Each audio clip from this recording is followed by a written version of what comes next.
Okay, so some of you guys have asked me for a build video, specifically on like suspension and stuff, on how I get 18.5 inches of wheel travel on the back and 7.5 up front on my Tahoe. So that's what we're gonna do. I came out to old stomping ground. Used to come out here all the time with some friends. One of them passed away. His name was Sean. Rest in peace, Sean.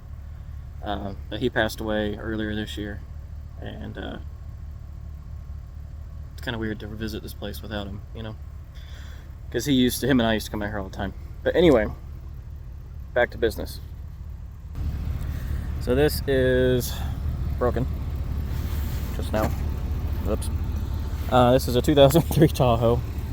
It's a Z71. It's from factory. It had like stiffer suspension and stuff like that for towing, and it had a automatic locker in the back from factory.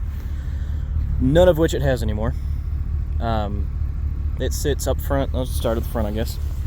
It sits up front with a 2.5-ish inch raise on the torsion keys, Bilstein 5100 shocks, and control arms are from Freedom Off-Road. So if I can get in here, can't hardly see them.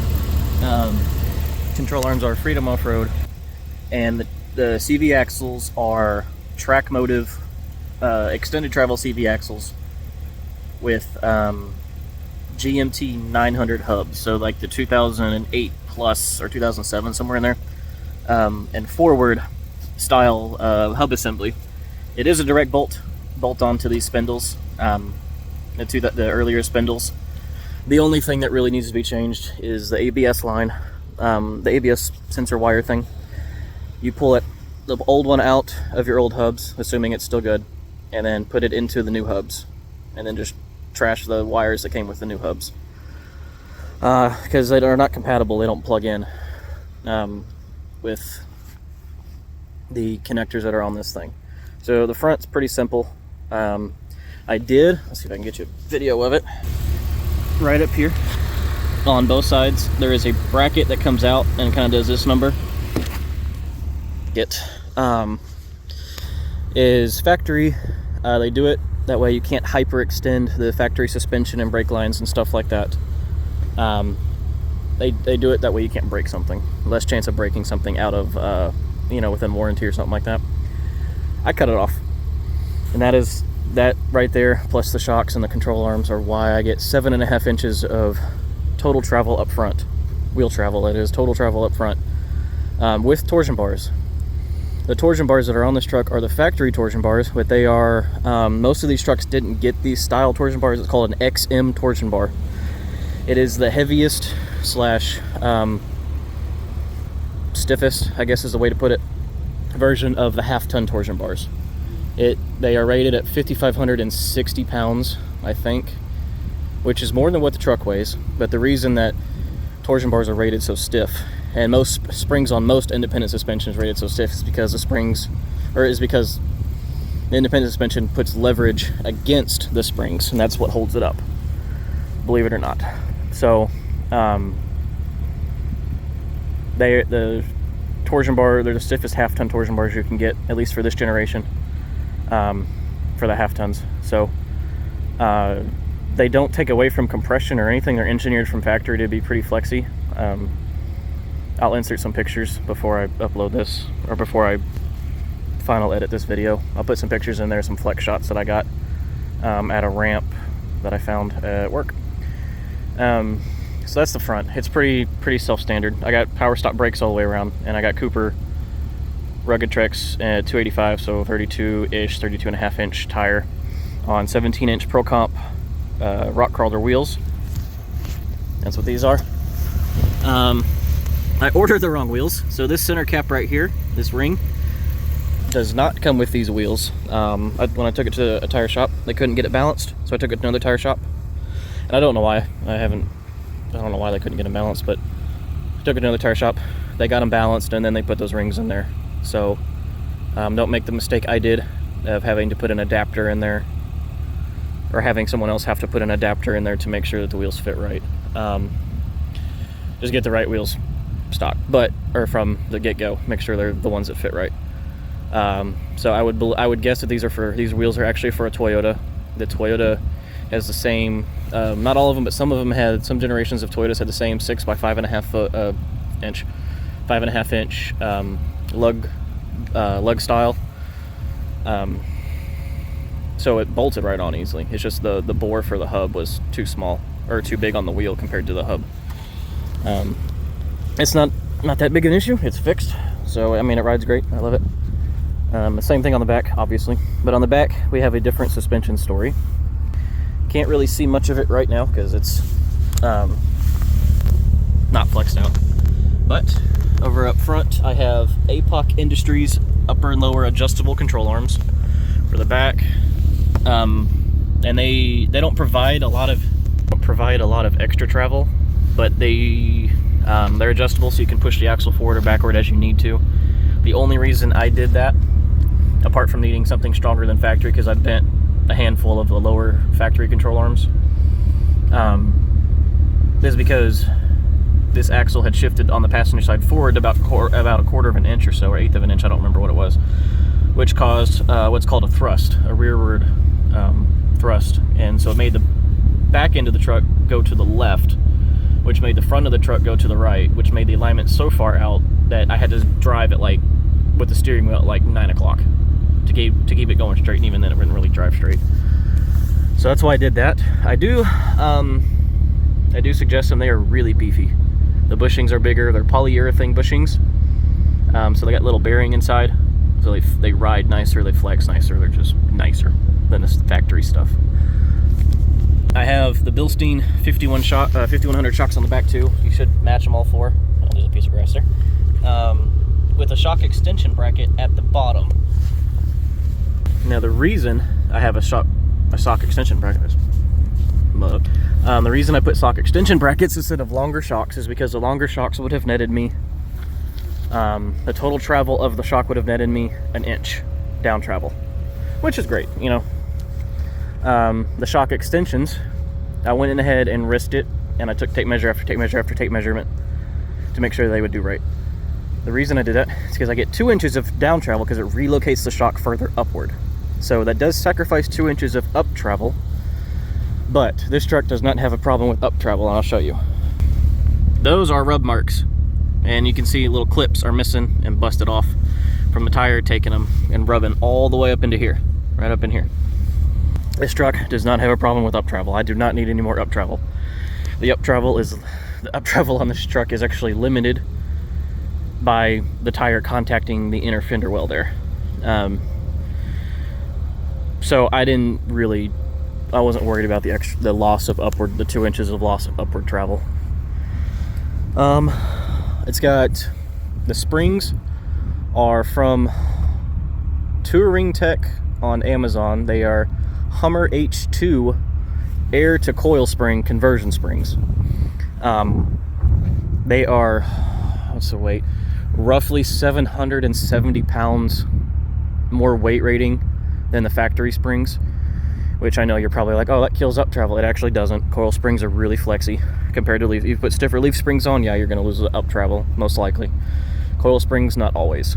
It depends on, a lot of the travel depends on the control arm setup and the shocks on coil spring trucks. But, e-brake cables hanging back. But, they do that, and they are 2 3/4 inch, I believe, taller than the standard Tahoe / Suburban Escalade Yukon springs, or Avalanche. Avalanche came with the same rear end as these trucks, so they're almost 3 inches taller, so you can get nearly 3 inches of lift with no spacers. I do not like spacers. I actually ran spacers in this truck a while back in the back to achieve a similar height, and I don't know how, but I hit a pothole and a spacer actually broke apart, and then the other one, I put another set of spacers in there, and that one fell out. So I had them on bottom, I had them on top. I tried different ways. People are like, you should put them on bottom. You should put them on top. I tried both ways. One on the top, they broke. On the bottom, they fell out. I don't know how. I'm gonna think I did something wrong, but that's why I don't like spacers. So yeah, but the springs are great. They came powder coated orange. I did not change the color of them. You can see them under here, kind of. Yeah, you can see that. And that track bar, that blue bar goes across. That is a fully adjustable, a dual adjustable, however you want to call it, track bar from Tahoe Overlanding in Utah. Trip, his name, the guy who owns the plane, his name is Trip. He is a great dude. He knows more stuff about off-road accessories and stuff and driving than probably anybody I have ever met. This dude, the dude has got a brain on him. He is ridiculously smart. He's even built vehicles for SEMA, or he helped build vehicles for SEMA. He told me something like that about a year ago when I was talking to him. That is his style of track bar. It's been fantastic. It has Johnny joints on both ends, and it's adjustable. Now, I'm not a great welder. When I welded the Heim joints in place, or the nuts that the Heim joints go into on the edges of the track bar, they I don't know if I went too hot or what, but I can't adjust the frame side. Luckily enough, his Heim joints were really freaking long. The threads on them were, and I could adjust the axle side enough to where I could get the axle set underneath the truck where I want it to set. I do every product I've said so far, I do recommend just firsthand. That track bar being one of my favorites, mostly because it's the first like custom piece I've ever put on a vehicle. So, but I do recommend him. If you have any questions, you can find Tahoe Overlanding on YouTube, Instagram, and Facebook, I think. And that guy's got some serious knowledge. Let's see what else. Oh yeah, I got 19-inch limit straps in the back. And you're probably thinking, well, if they're 19 inches and you only have 18 inches to travel, wouldn't that leave slack in the straps? No, because I mounted them funny. So they're mounted right here at the bottom, right there at the bottom of the shock, but they're also mounted, I don't know if you can see it, right where the sway bar used to be. So they're mounted where the sway bar links went on the frame side, and they're mounted where the lowest bolt for the shock extenders go on the axle side, which I had 18-inch limit straps in the past, which gave it 16.5 inches of suspension travel, I think. And now I have the 19-inch, which give it 17.5 or 18.5, something like that. I don't remember off the top of my head. I have some notes I'll put on my phone, and I'll put them in the video when I upload this to YouTube. So yeah, that is the suspension on this thing. It is absolutely killer. It is so comfortable on road. I mean, it's more comfortable than my girlfriend's Malibu by a huge margin. It rides better than her car does. It rides better. I got family with Honda CR-Vs, Kia Souls, Ford F-250s, and even newer vehicles like the newest Chevy Colorado, not the newest, but a newer Chevy Colorado, a newer GMC 3/4 ton, and I got friends with Jeeps and Toyotas and everything else, and I've had multiple vehicles in the past. This is not my first vehicle. I've had multiple four-wheel drive and two-wheel drive vehicles, and this is by far the most comfortable truck. The most comfortable vehicle I've had. It's probably, in my opinion, the most comfortable vehicle that I have access to. It's phenomenal. The suspension, I mean, it's just so flexy. It's flexy on the road, off the road. It's comfortable. It's quiet, you know. And speaking of the comfort aspect, a lot of people complain about these things when you lift the torsion bars. Some people say it's because the torsion bars get stiffer or the preload makes it stiffer, blah, blah, blah, blah, blah. I am not an engineer, but I'm going to tell you that every single one of those comments is wrong. I'm not saying that it doesn't add preload or somehow stiffen the torsion bars, but I'm saying that when you lift them, because of that bracket that I cut off was underneath the upper control arm, which prevented the suspension from cycling all the way down when